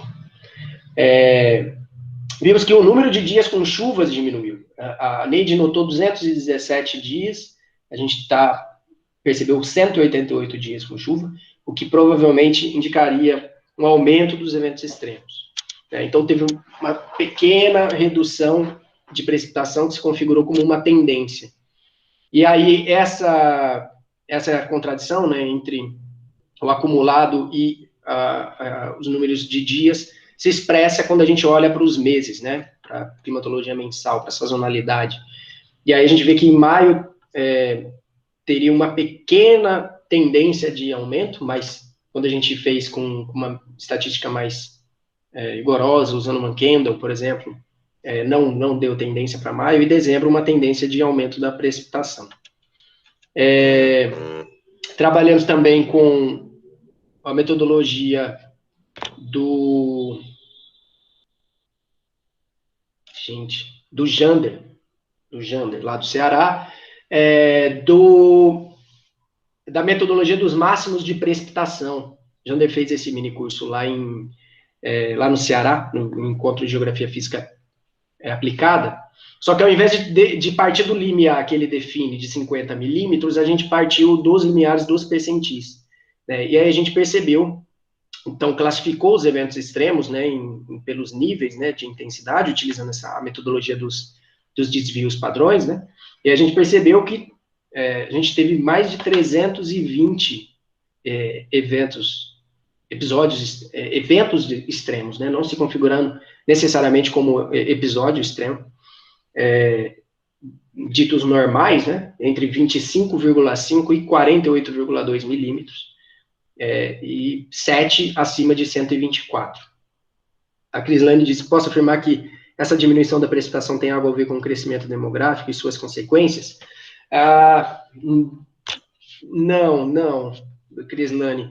Essa diminuição aí vai demandar a compreensão de escalas mais zonais, né, de precipitação. mas eu não sei te dizer exatamente a causa da diminuição da precipitação. Mas está relacionado a esses outros padrões zonais. O principal sistema produtor de chuva aqui em Salvador são sistemas de brisa. Então, as nossas chuvas geralmente são chuvas noturnas, o que agrava esse problema que a gente está falando aqui, né? Então, ele está relacionado a padrões de teleconexão, então, por exemplo, relacionado ao Enos, mas também ao dipolo do Atlântico, né? Isso também está muito ligado. Está relacionado aos distúrbios ondulatórios de leste, que também são sistemas importantes para a gente entender a precipitação nesse período mais chuvoso, que é de maio a julho, né, aqui em Salvador. E aí a gente começa a trabalhar com a percepção, e esses dados são dados produzidos num projeto grande aqui, do Quali Salvador, que envolve várias unidades, da qual a gente também está envolvido, para entender um pouco da qualidade do ambiente urbano. E aí a gente começou a trabalhar com a percepção, né, num primeiro aspecto, e a gente viu que a percepção dos deslizamentos e do alagamento em Salvador, ela não é coerente com o número de registros de casos, com as ocorrências. Então, a gente viu alagamentos em bairros que não tinham ocorrência, sendo registradas alta percepção, e a gente viu riscos de deslizamento em bairros que também não tinham registros. E bairros onde tinham registros que não tinha essa percepção tão ampliada. E aí a gente volta àquela perguntinha lá de trás aqui. Quem legitima o impacto e quem legitima o risco? E guardem ela que a gente vai falar um pouquinho sobre ela ali no final. Então a gente percebeu, fez esse trabalho, né, com o perigo e foi entender a dimensão da vulnerabilidade. E a gente aplicou o SOLVE também, que o Littberg usou, um índice da Susan Cutter, e que ele faz a adaptação aqui, né? Ele adapta aqui para o Brasil, junto com a Camila Rampazzo e o Aristóteles Neto, e a gente faz essa aplicação aqui para Salvador, e a gente percebeu que as componentes, elas acabam se expressando da mesma forma, e aquelas contradições que a gente estava falando, né, Edson? A principal componente, né, da vulnerabilidade são domicílios particulares com rendimento mensal de 1/8 a um salário mínimo, uma cidade em que 1/3 dela vive com até 1/4 de um salário mínimo, gente. E é uma coisa para a gente pensar, né?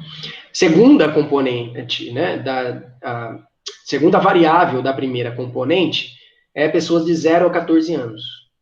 A gente entendeu ela relacionada à intensa desigualdade, né? Então, as pessoas de 0 a 14 anos não só são mais vulneráveis, como pelos aspectos gerais que a gente conhece, mas também pelo acesso a serviços, né, que são postos aqui em Salvador, né, como educação, saúde,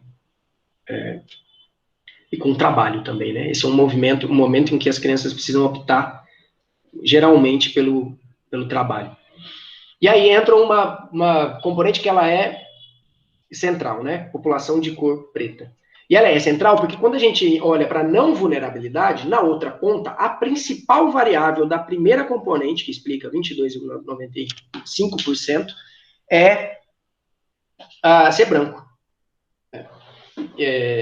E aí, na segunda componente, as variáveis estão relacionadas às formas de domicílio. Domicílios particulares permanentes cedidos, e aí entram essas variáveis. Existe iluminação pública, existe pavimentação, existe identificação de logradouros, né? E moradores em domicílios particulares permanentes. Salvador também tem uma contradição importante. 46% das pessoas vivem, segundo o IBGE, em aglomerados subnormais, essa categoria bizarra que eles utilizam. Mas você tem 46% da cidade constituída por favelas. É um dado que, inclusive, desmonta um mito, né? Que fala que mais de 70% de Salvador é favela. A gente já viu que não é. Então, tem duas componentes que são importantes. A raça, a renda, a raça e o tipo de habitação.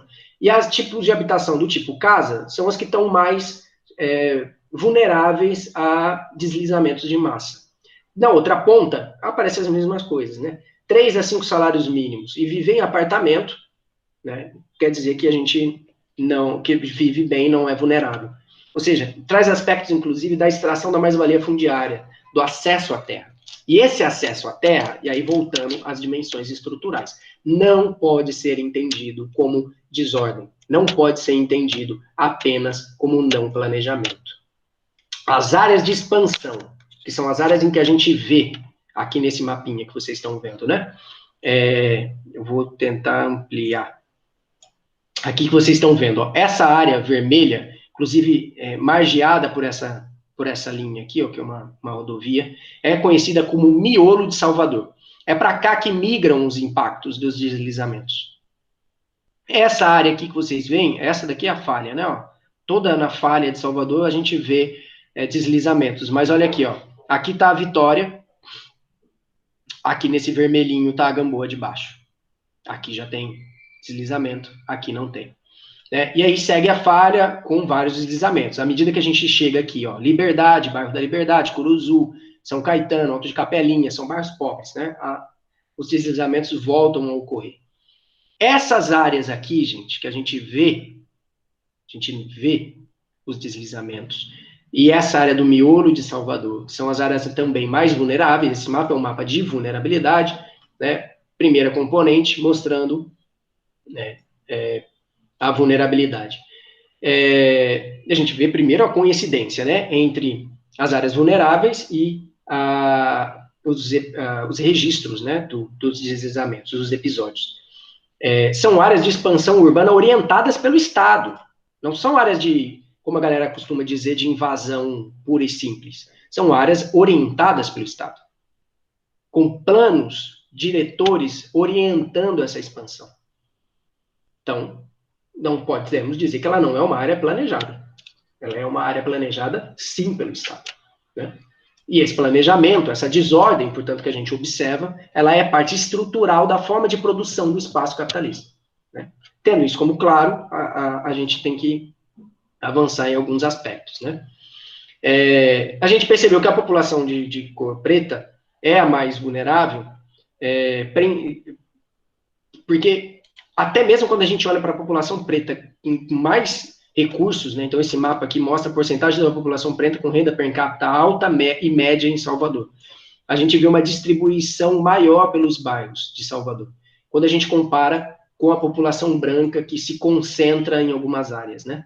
Como a Graça, que é onde eu moro, a Barra, a Vitória, o Campo Grande, né? Essa área central. E as outras áreas aqui dessa orla atlântica, que é onde a população branca veio morar, né? Então, Caminho das Árvores, Pituba, Horto Florestal, são áreas em que a população branca de alta renda reside. E aí a gente não vê praticamente nenhuma coincidência, né? Dos episódios. Aqui a gente esqueceu de colocar nesse mapinha da esquerda. Inclusive, esses dois mapas aqui é para mostrar para vocês como a gente pode torturar os dados, né? São os mesmos mapas, só que usando formas de representação diferentes, né? Esse mapa aqui, inclusive, expressa muito melhor onde que a população branca de Salvador mora, né? E aqui a população preta. Se vocês repararam, esse bairro aqui é o bairro de Brotas, que no outro mapinha nosso, ele está mais evidente, ó. Esse bairro aqui é o bairro de Brotas, né? É onde mora a maior parte da população preta de alta renda. É onde também a gente vê a coincidência dos episódios, né, de deslizamento. A percepção do risco, a gente já falou dela, não vou falar mais, e aí entra numa tentativa de síntese. Já falei pra caralho. Fialho, me fala o tempo aí, me corta, pelo amor de Deus. Então, a gente já viu que há um deslocamento dos pontos dos deslizamentos percebidos pela NEIT. Houve um aumento significativo. A NEIT trabalhou com 238 casos apenas. A gente trabalhou com... nem lembro agora quanto mas só de chamados de ocorrência tinha mais de 21 mil dados, para vocês terem ideia.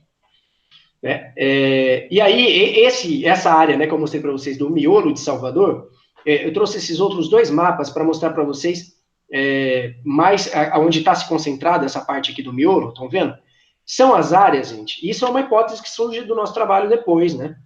A expansão urbana da orla atlântica para essa população branca e essa população rica, e de classe média alta, aqui na Orla Atlântica, ela vetorizou, ela alterou os fluxos de vários dos rios, desses rios que vocês estão vendo aqui, ó, que tem no miolo de Salvador as suas cabeceiras de drenagens ocupadas pela população pobre.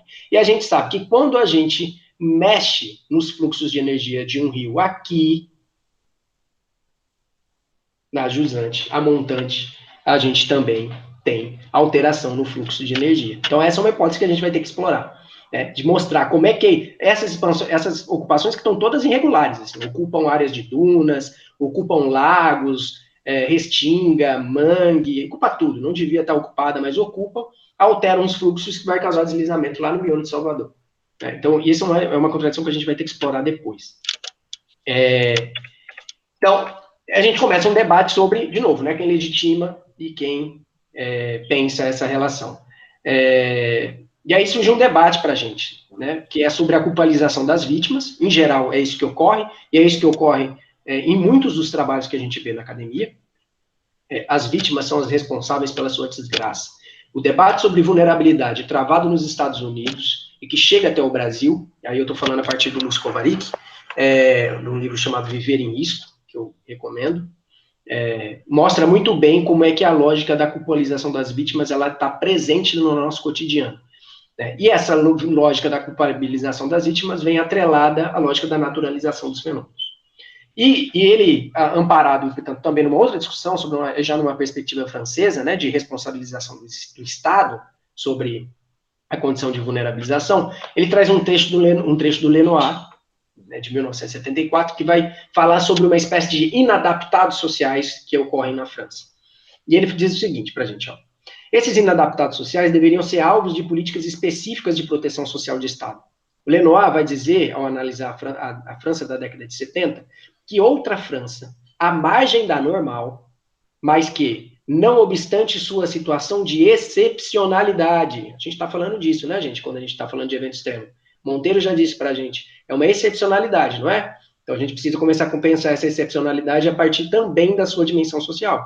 Então, não obstante sua situação de excepcionalidade, constitui uma gangrena que ameaça o conjunto do corpo social. E aí, gente, a dimensão da percepção, eu não estou afirmando isso, eu estou de novo levantando uma possibilidade, é de que quem legitima, né, o risco, a vulnerabilidade, o impacto, ele só se configura como um impacto, um risco e a vulnerabilidade à medida que ele ameaça o conjunto do corpo social, à medida que ele ameace a coesão social. Não importa se está morrendo, e a gente sabe disso, né? Pessoas nas periferias vítimas de deslizamento. Esses movimentos já foram naturalizados, afinal de contas, a chuva desabrigou nesse episódio a chuva desalojou em maio, no episódio que eu comecei falando para vocês, de 200 pessoas na sua casa. A chuva, gente. A chuva. Então, dessa forma, nós podemos pensar, né, que os eventos extremos que se materializam no espaço desigualmente produzido só passam a se configurar como um problema à medida que ameaçam a coesão e a ordem social vigente. E aí voltamos para essa questão fundamental, de que as áreas de riscos elas podem se configurar em territórios em disputa, à medida que organizam formas de resistência ou não. Para vocês terem ideia, gente, para receber auxílio em Salvador da prefeitura, uma pessoa que teve sua casa perdida, isso mudou, mas era assim. E era assim, e mudou por causa de luta. A pessoa precisava viver em área de risco. Então houve uma organização para forçar a Defesa Civil a demarcar aquelas áreas como áreas de risco. Olha o quão perverso é essa relação, para a gente pensar, né? Então, esse processo de formação social, parte da concepção da ordem social brasileira está fundamentada no escravismo estrutural. Esse ponto também é fundamental, porque é o que permite abordar esses chamados, né, pela sociologia, fazendo uma comparação, mas que não é nada disso, esses inadaptados, né, brasileiros. É esse processo de construção social, particularmente nacional, que está na raiz da naturalização da desigualdade. Tem um menino que trabalha com a gente aqui, Daniel Sena, o Lindbergh fala que o risco climático, ele é medida de recriação do urbano, e ele é medida de recriação do urbano também por tudo isso que a gente está expressando.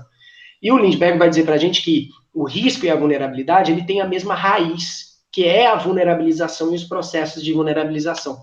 O Daniel, ele trabalha com o racismo ambiental. E ele vai dizer, no racismo ambiental, no risco dos deslizamentos. E ele vai dizer que o risco, a vulnerabilidade e o racismo ambiental, nesse caso, acabam tendo a mesma raiz. É um aspecto que a gente vai precisar desenvolver, né? E vamos desenvolver à medida que a gente avançar nesse projeto, né? Crise climática como uma nova forma de reprodução do espaço urbano em Salvador, tentando explorar um pouquinho essas dimensões. É isso. Falei mais de 1 hora, gente. Meu Deus do céu. Aproveitando, então, logo ao final da fala do professor Paulo, acredito que o Ellerson pode perguntar, porque ele trabalha com a questão do evento extremo em Venda Nova, e de pronto já pode questionar o professor sobre a sua dúvida, Ellerson.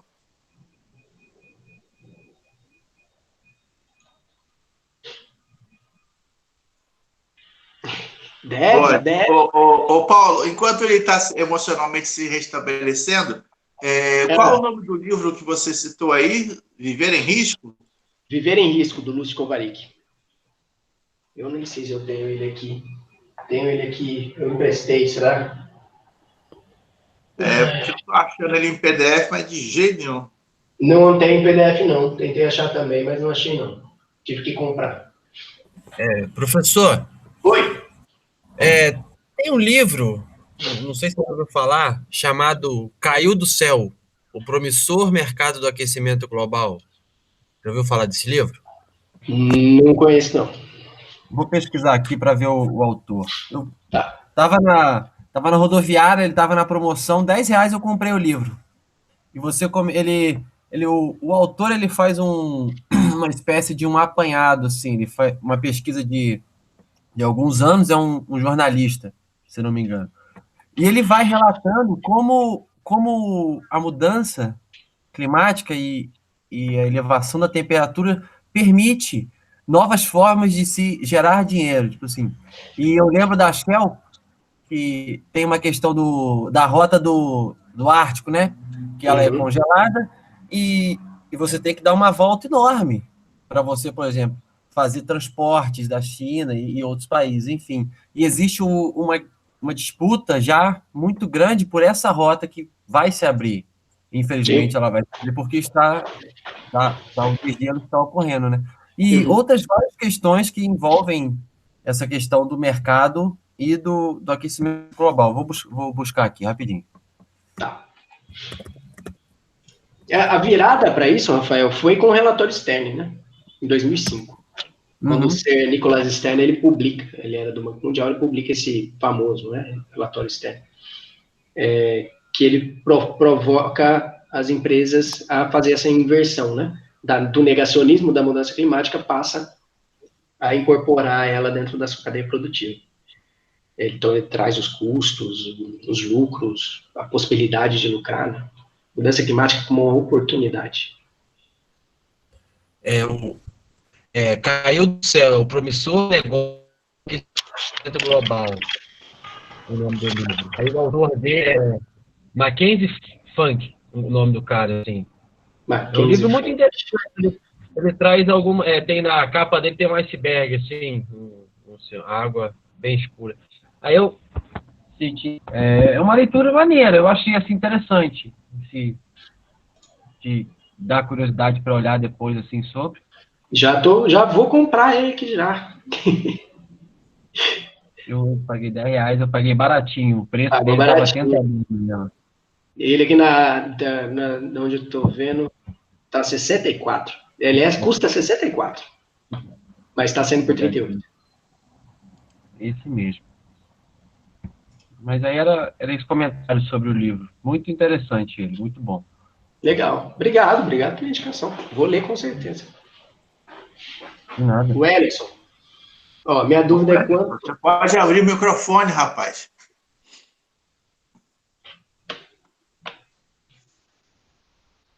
Tá funcionando? Tá. Para você funciona tudo, para perguntar, participar. Não, eu tava até falando com o Rafael, por causa que o dele também não estava funcionando, aí eu falei que meu também só funciona quando quer. Aí, minha dúvida era a seguinte, professor, por exemplo, eu estou trabalhando com evento de Vila Nova. Aí, quando eu vou delimitar os percentis, vamos dizer assim, 95, 99, eu tenho dias, por exemplo, que eu vou analisar que choveu menos do que esse percentil, mas que os impactos foram maiores, então, gerou desastres. E tem os dias que choveu, que seria extremo, mas que não ocasionou desastres, vamos dizer. E aí, quando eu vou trabalhar esses eventos, eu devo levar em consideração os que foram do percentil ou os que eu delimitei como desastre. Não sei se eu fui claro. Foi super claro. Só é de precipitação? É isso. É alagamento, deslizamento? É alagamento. Alagamento? Assim, a gente tem várias saídas para isso, né?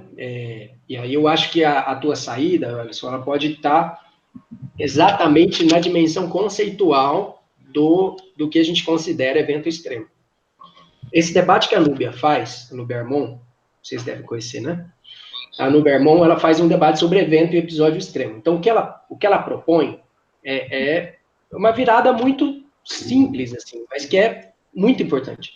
E ela faz isso a partir do Monteiro e a partir da Neide. A Neide, nesse texto que a gente partiu aqui de Salvador, que eu mostrei para vocês, ela já faz essa diferenciação, só que ela não explora muito bem isso. Então, o que a Núbia faz é aprofundar esse debate a partir de uma materialidade. Então, a partir da materialidade, o que ela fala é o seguinte: na literatura, evento extremo tem uma definição. Então, evento extremo é todo evento que excede um limiar estatístico, né? Então, ela traz o Stevenson, uma galera para fazer esse debate. Ela vai dizer assim, nem todo evento extremo, você já percebeu isso, causa um impacto. Ele tem uma manifestação, ele se torna um fenômeno a ser observado. Por isso que ela propõe a inversão para o que ela chama de episódio extremo.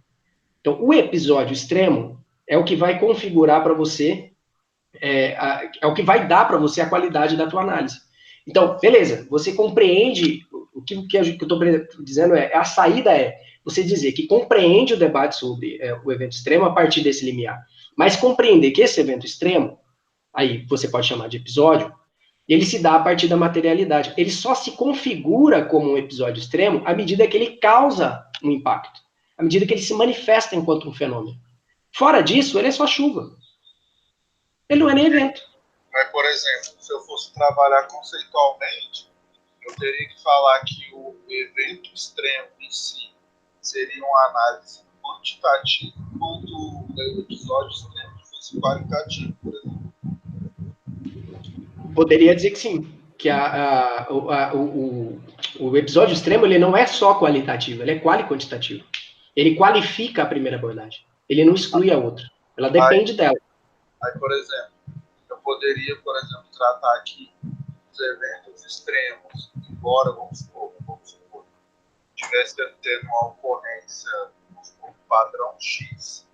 Então, quando ocorresse a influência de algum outro sistema atuante atmosférico, esses eventos extremos se tornariam episódios, enquanto outros não também. Uhum. Aí teria que analisar toda a sinótica de todos esses eventos que eu delimitei como extremos, né? Exatamente. E aí o limiar, você percebe que ele não é mais o limiar estatístico definido pela série, é o limiar definido pelo episódio. Porque é isso, eu ainda estou aqui, mostrei para vocês que eu estou usando percentil 95, 25 milímetros. Mas se eu quiser partir do fenômeno em si, eu vou ter episódio extremo com 19 milímetros. E aí eu posso dizer, ó, episódio extremo é definido a partir de 19 milímetros. Era até essa a minha dúvida, porque você falou que como padrão 25, aí eu pensei, bom, mas 25 é tão pouco, parecido. Mas aí, se você colocar essa base como 25, aí você vai ter uma quantidade de eventos extremos maior do que, teoricamente, fosse o padrão. Vamos supor. Aí, vamos supor, se você utilizou antes uma referência, se fosse 70, 80, aí agora vai triplicar, quadriplicar a sua quantidade de eventos extremos, e você pode concluir com a sua análise que está aumentando a quantidade de eventos extremos, sendo que, às vezes, você só mudou a metodologia.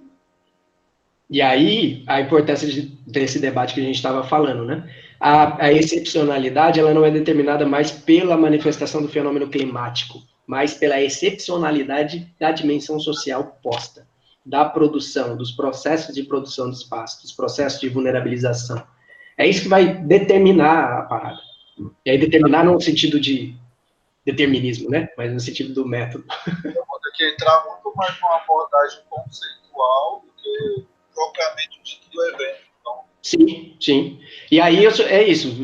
Provavelmente você já deve ter lido a Núbia, mas eu sugiro pegar esse trechinho. Aquele artigo que ela publica com o professor João Lima, ele é muito esclarecedor. E aí volta no texto da Neide também. O texto da Neide está baseado naquele textinho do Monteiro. da Neide eu não tenho nome, deixa eu anotar aqui. Ó, o da Neide está nesse livro aqui. Está lá na sala. Naquele... Neide Gonçalves. Neide Gonçalves. Um Y. Eu já mando aqui a referência para vocês. Já. Isso.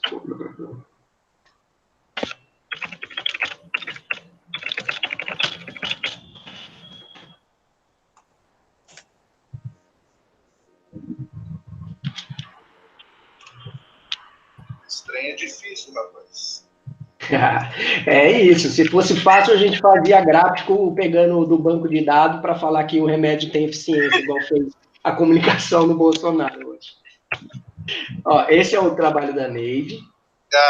Deixa eu colocar aqui uma caderno. Eu vou te falar que eu acho que eu já até tenho baixado de diversas informações. Ele vai me dar esporro, mas eu acho que a gente não passa. Ele vai falar, você não lê as coisas. E esse daqui é o da Núbia. Eu acho que vai te ajudar bastante. E aí é isso, faz um mapinha lá das referências e explora essa perspectiva. Mas eu acho que o caminho para você sair desse entrave é esse, Wesley. Tratar nessa dimensão conceitual mesmo. Então, a minha ideia era qual? Era pegar minha série histórica, aí eu analisar se estava tendo algum tipo de crescimento dos eventos extremos, e aí através dos percentis, e aí colocar eles no hotspot, né, para poder... Perfeito. Estava tendo uma parcialização desse dado. Só que perfeito. O motivo que eu não sei exatamente, o Excel não estava aceitando eu fazer essa no hotspot, eu estava tendo muita dificuldade nos percentis. E aí eu fui para o teste, fui para outros problemas de governo. E aí minha dúvida era qual? Fazer essa análise de ver se está aumentando ou não e comparar isso com o crescimento urbano, porque a cidade passa de uma população de 5 mil habitantes para 25 mil em 20 anos. E aí, nessa mesma dimensão, ao meu ver, aumentou os episódios. Vou colocar episódios agora, não vou falar eventos. Porque assim, conversando com o pessoal da cidade, eles falavam, isso não acontecia, isso não acontecia. Aí falaram, a última vez que aconteceu desse jeito, em 2018, foi assim, além do normal de acontecer. Aí o pessoal falou, eu acho que esse daí só foi menor do que de 1985 e tal. E aí na hora que eu peguei os dados que o pessoal usou, que faz o monitoramento da vegetação, realmente esse 1985 choveu muito. E, tipo, se você pegar os dados, você acha que é até mentira. Eu falei, não, tá errado isso, né? Porque assim, tava muito discrepante com a realidade. Sim. E aí a minha ideia era essa, entendeu? Aí a minha dúvida era exatamente isso. Como que eu ia analisar, como é que eu iria, justificar algo que não estava acontecendo, tipo assim, como eu esperava. Porque, por exemplo, se tem eventos que choveu mais, mas não teve os episódios, qual seria a minha justificativa para isso? Então eu tenho que trabalhar muito mais como se fosse o episódio em si. Sim. E isso tudo que você falou é super coerente. E ele é importante para, inclusive, qualificar a análise. Para você ter ideia, no nosso caso, quando a gente trabalha com deslizamento, não é a intensidade da precipitação que importa. Muitas vezes vai ser o acumulado. Então, olha o problema que a gente tem que encarar aqui também. Tem dias que chovem 80, 90 milímetros. Aí nada acontece. Só que 3 dias depois, o solo está encharcado, né? 3 dias depois, vem uma chuva de 10 milímetros e pá. E aí você também trabalha com pentada? Eu conheci um menino, Thiago, até da UFJF, que eles trabalhavam com pentada, justamente por causa desse acumulado. Aí Sim. Você também trabalha? Também, com 5 dias, 3 dias, a gente fez com 2, 3, 4, 5 dias, a gente está trabalhando com todos esses. Só que Aí estamos fechando esse ainda não estamos... Aí a análise funcionaria como? Você sabe, obviamente. Em que sentido? Dos eventos? Você juntava o acumulado de 5 dias e ia fechando para eles ali fazer o presente também. O Ellison, desculpa, não te ouvi agora. Você trabalhava com o acumulado dos 5 dias, cara? O acumulado dos 5 dias, isso. Ah, Aí trabalha com esses dias. Então, o que a gente está vendo, na verdade, é quantos dias... O que a gente queria, né? O que a gente quer fazer mas isso ainda está em processo. É a gente qualificar o que seria um evento extremo em cada área, cada bairro de Salvador, com base nas redes de pluviômetros, e com base nesses dados de acumulados de dias, né? Porque aí a gente conseguiria inferir também como é que os processos eles são desencadeados e pensar uma ação de prevenção junto.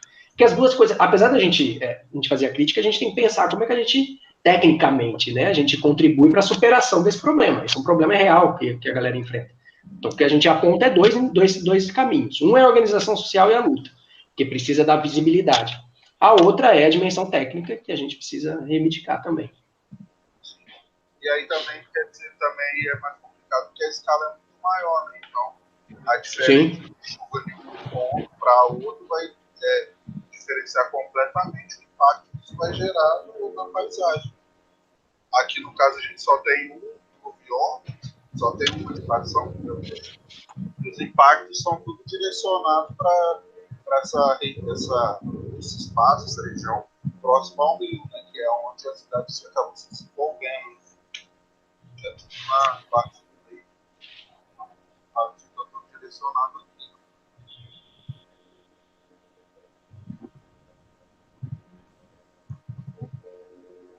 Eu acabei de achar. Ah, tá. Eu aqui deu uma cortada, eu não sabia. É o meu fone, deve ser. Obrigado, professor. Imagina, mas é isso, tá super no caminho, o caminho é esse mesmo. E eu acho que um desafio que eu tenho, pelo menos particular, Alisson, é começar a trabalhar com R, com software R, porque o Excel, ele dá essas limitadas, né? Mas eu tô penando muito para aprender ainda, mas tô no caminho, tô caminhando. Então, eu também tinha recebido essa dica, mas eu acho que acabou se tornando um problema que eu não sou capaz de aguentar. Eu acho que é completamente difícil mexer com ele. É uma linguagem bem complexa, né? E é muito mais difícil ainda aprender sua conta, né? Autodidata. Eu estou tentando fazer no Excel mesmo, mas tá complicado. Eu peguei um pacote do Excelistat de graça para um mês, aí eu usei ele, mas aí acabou. E aí tem que voltar na mão mesmo. Se der errado. Obrigado, professor, pelas referências. Imagina, estamos aqui. Estamos aqui para isso. Eu botei até no final os e-mails aqui, né, para vocês. Vou colocar de novo, caso eu não tenha anotado. E aí, se alguém quiser trocar ideia, conversar, tá aí. Eu vou querer. E aí também vocês podem entrar no site do grupo de pesquisa, né, que é o colapso.ggf.br, e lá vocês acessam, tem as redes sociais também, a gente tem feito uma série de debates sobre formação de professores, e como a professora Grace tem feito também sobre solos e paisagens, né, um debate bem interessante. E aí vocês podem acompanhar por essas redes sociais aí do Colapso. Alguém mais? Gostaria de perguntar ao professor Paulo. Falei 1 hora, gente. Vocês só vão falar isso. Aline, como é que fica as mudanças, a percepção das mudanças climáticas frente aos cursos de graduação da UFV? Nossa. Frente ao Capitoloceno. Capitoloceno. Nossa, eu tô fritando aqui, na verdade, porque eu tô fazendo uma pesquisa, né, relacionada à percepção de mudanças climáticas, que agora eu vejo que o termo melhor empregado na verdade, é alterações climáticas, né, relacionada aos alunos da UFV, e aí hoje eu acabei lendo, né, o seu artigo, ainda não conhecia, e, nossa, me ajudou bastante, e agora estou aí nesse processo de construção. Que bom. Fala um pouquinho mais sobre a sua pesquisa, assim. O que você já conseguiu perceber? Que fase que você está? Então, a gente meio que separou por centros, né? Os centros de ciências agrárias, de exatas, de humanas e de biológicas. E aí, por exemplo, uma coisa que a gente viu é que, embora o Centro de Ciências Agrárias ele aborde a questão climática, vai muito relacionado dos aspectos biofísicos mesmo. E aí não engloba essa dimensão social.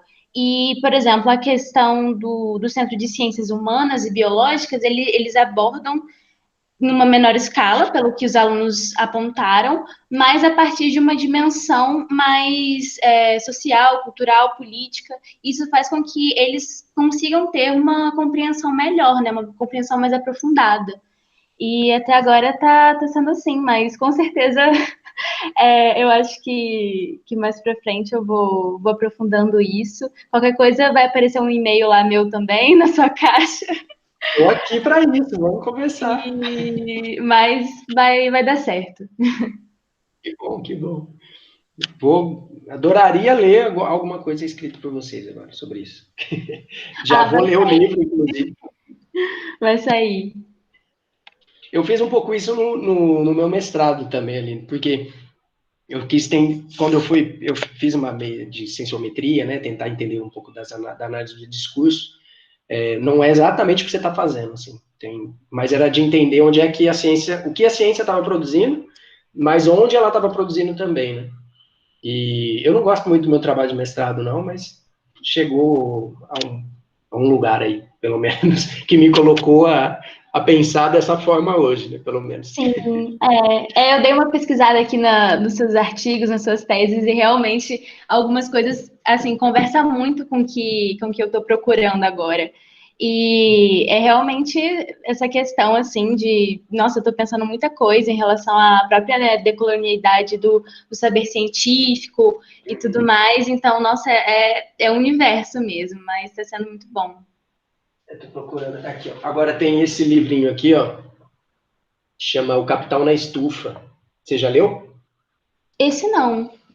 Ele é do Eduardo Sabarreto, da galera do Rio de Janeiro, do NIEP. Chama O Capital na Estufa, para a crítica da economia das mudanças climáticas.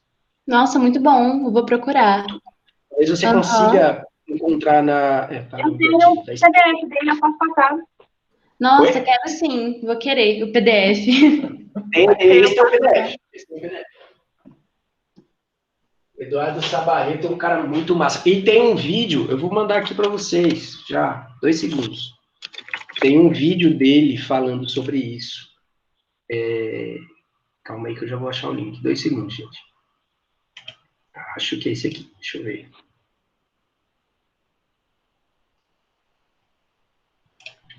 Esse mesmo.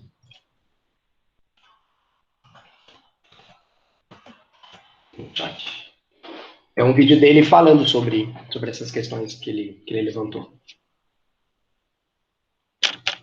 Tá bom, obrigada, viu? Eu vou ver depois da reunião. Tô aqui. Precisarem conversar, só mandar uma mensagem. Quem mais, gente? Mas alguém... Fazendo essa batida aqui. Eu só tenho que pegar uma praia ainda hoje. Pior que eu vou mesmo. Vou fazer um treininho na areia ali agora. Ô, professor, deixa eu... Aqui, essa referência que você passou da Neide, eu só acho o livro mesmo. É o livro mesmo. Então... É o segundo capítulo do livro, Clima Urbano. Ah, tá, beleza. Wellington, se você me mandar um e-mail lembrando, eu acho que eu posso te mandar esse arquivo em PDF. Eu acho que eu tenho ele. Se eu não tiver, eu posso até escanear para você. Tá, eu vou te mandar. Eu vou ver se eu tenho.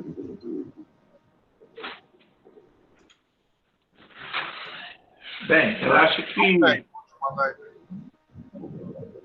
já pela adiantada da hora e eu acho que pela timidez também, vai agradecer a fala do professor Paulo por essa contribuição e dizemos que estamos aí. Qualquer coisa, a gente está aí para ajudar também, né? Caso tenha alguma organização, alguma coisa para ajudar os alunos.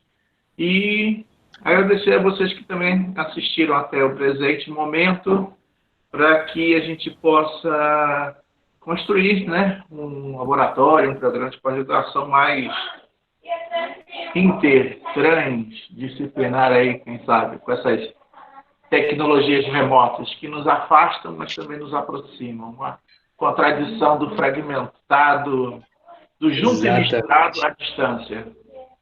Que suspende a realidade, mas às vezes até aproxima em alguma medida. Eu que agradeço, Edson. Obrigado aí pela oportunidade de conhecer o grupo de vocês. E, gente, eu estou à disposição. Esse é um pouquinho da forma de fazer geografia do clima que a gente defende, né?